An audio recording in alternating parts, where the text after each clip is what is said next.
The main purposes of the justice policy of the European Union are to create a common space of justice, liberty and freedom.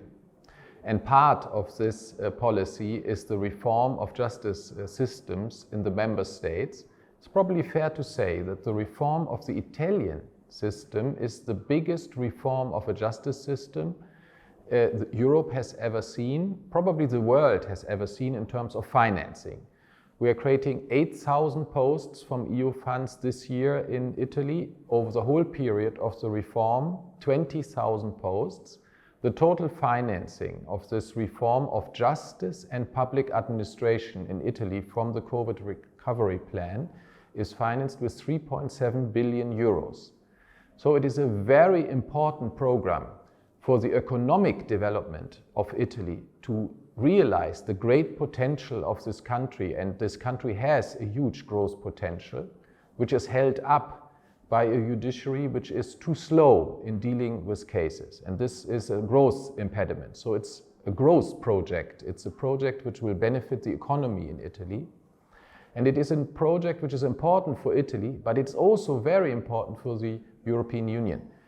I would say that in the end, if this project succeeds in Italy, this ability to reform a whole justice system and to make it really performant in a way that it contributes to economic growth can actually become an export item of the European Union, and the knowledge which we acquire in Italy all together can be used in many other countries. So I hope very much that the Italian judiciary, the Italian universities, like for our conference today, capitalize the knowledge they gain through this reform and make this an export item for Italy and for the European Union. The quality of justice for citizens has many aspects. Probably the most important aspect is the access of justice and the related costs.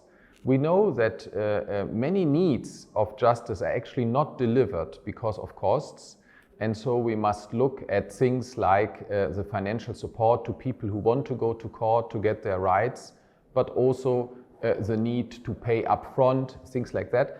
It seems to me that Italy in this respect is actually exemplary in the European Union. It offers quite good support to the costs and also starting from income levels which are not set too strictly. Another aspect is, of course, the speed of delivery of judgments so that people get their rights in time. And a further important aspect is also the fact that judgments are not revised in higher instance, that they stand. So I think that is also a key quality aspect of the judiciary.